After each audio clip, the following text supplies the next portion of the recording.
So hello and welcome, I'm Frederick Dunn, and today we're going to talk about how to winterize your flow hive so that it still looks like a flow hive. That's right, we're going to use double bubble or Reflectex insulation in the cover. The way the flow hive is made originally is for those who live in places where the weather's pretty decent year-round, but here in the northeastern United States and the state of Pennsylvania, all of my beehives have to get through heavy winter for up to 6 months.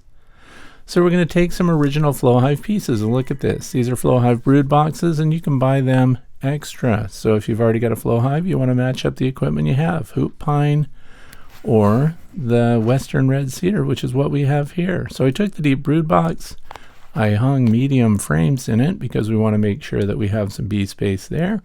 We take measurements, and then what I'm going to do is show you how I cut it down to make my own feeder shim and a medium super for your flow hive that will look like it all belongs together. That's the point. You can make it with other things. I have for many years. I've been keeping and using flow hives since 2015. So I'm going to mark it right there at the box joint, and we want to make sure and set it up so that we accommodate the width of the blade that's going to make the cut, and we don't want to shave up these box joint fingers here, and we don't want to cut into those and make them any thinner than we need to, and we also need to accommodate the space. So this is about cosmetics. We want it to look good. So if you've spent the money for a flow hive, why mix it up with other material? Now look, here's how I accommodated the width of the blade. That's a blade's eye view of the cut that you're about to make. Hopefully you've got a table saw. And you could do this with a skill saw too, but you want to make sure that you make these cuts perfect because it's going to have to marry up with your inner cover, and I'm going to show you step by step. There it is. So now we have a medium super, and of course we made the cut opposite where the rabbet joints are that suspend your frames. And now we have a nice feeder shim that we're going to put together, all coming from flow hive equipment. So we're going to glue it up, and I'm going to show you what glue I'm going to use. I had this one on the shelf, this inner cover, and it's been in service for a lot of years. So I believe this came from one of the pine versions, the Flow Hive's Basic. And we're going to put this together and give it a new life. And it's got propolis on it, which is great. We want to leave that, but I want a nice clean edge here because that's what we're going to marry up with that shim that we just made. I'm using Titebond III Ultimate Wood Glue. It's interior exterior, and it holds up for a very long time, so that's what I'm going to use. And I'm using this as my sample to build to, and I'm making sure that I set up the table saw to make the cut exactly the length of this shim, because look, this original flow hive inner cover was actually a little bit bigger, so I'm going to cut it down. I don't want any overlapping here. And there it is, the cut's been made. Now we're going to put it together. It's very simple. So we want to use a lot of glue, not a little glue. We want to really make sure that this is going to last for a very long time. So here we go, and it has these little metal clamps in it, so I found that if I just take that shim piece that I just made and I use some bar clamps, pull them together, I can create a little indent there and get rid of that standoff.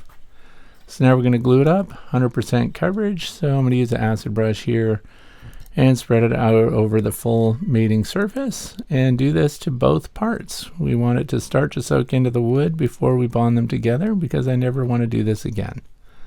So there it is. We've got a shim made from part of your brood box. I also go ahead and paint the surfaces on the interior where all the joints, all the points come together, and we want to make sure that no bugs or anything can get through there in the future. So here we are out in the bee yard. This is the Flow Hive 2 Plus. You can tell by those aluminum legs, the western red cedar base, the entrance full open there, 3/8 of an inch high, brood box, feeder shim now, and it's going to be insulated, and that's how we get through winters up here. The other thing I should let you know is I did treat it with eco wood, so otherwise that's just basic pine. I wouldn't leave that exposed unprotected, so eco wood will take care of that for us. And of course the rest is red cedar. Now we've bonded double bubble to the interior of that gabled roof. Also, the more sheets of double bubble you put here in the feeder shim, the better. I also recommend that you take one of these sheets, cut a hole in it, and put it on your inner cover first, then put your Rapid Round on it, or your fondant, or whatever you're going to do, and then of course layer that above. So now we created an airspace that has double bubble above and below it. That traps air, gives you a higher R value. Now I know we jumped ahead a little bit here. I hived a swarm here. They're in full production and they're showing that they're developing brood. The brood pattern is good and they're expanding.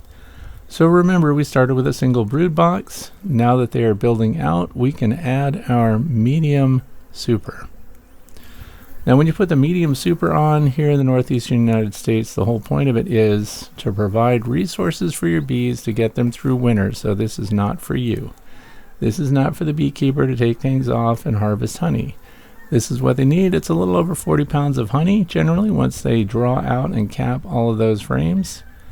And then we will be able to provide emergency rations, which is the whole point of the feeder shim. Now the way the flow hive comes with that gabled top, even though this is the 10 frame Langstroth version, which is the 7 frame flow super version, it is not deep enough the way it comes from the factory to accommodate a full-size Rapid Round.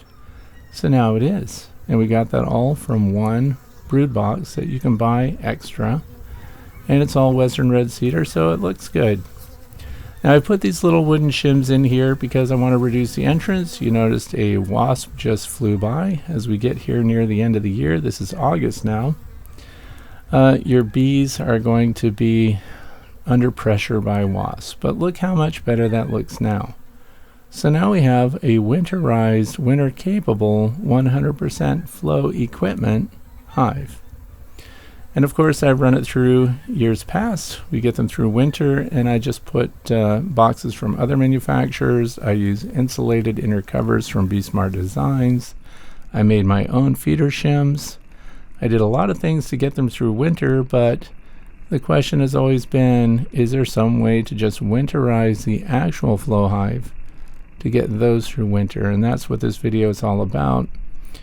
Just to show you that you can buy extra equipment. Of course, it's not inexpensive at all because even the brood box is going to cost you $60 by itself. But if you want it to look this way, that's what you'll do. And I have found that I don't need to insulate the sidewalls.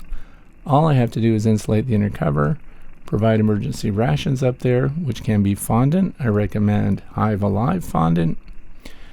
And you can also put the Rapid Round, which is good for syrup, or you can put dry sugar in it or whatever emergency resource you want to. And now that we have an insulated gable roof, we're good for all weather. Now the other thing is, leave that insulation on year round. It's just as beneficial to the bees in the summer as it is in winter.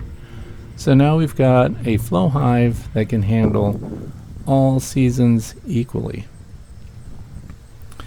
And as you noticed, the feeder shim's on, medium super's on, brood box is on. This colony will not get a flow super this year. We're looking into 2024 for that. So this is what it looks like when I piecemeal things together. That is the original flow hive basic super there. And then we've got a medium by Man Lake, which overhangs the flow brood box by about 1/4 inch on the sides. And that all works, by the way. So you don't have to buy flow equipment to make that usable in winter. But look how kind of piecemeal this looks. And I hope this is helpful and that you'll put yours together and get yours through your next winter. Thanks for watching.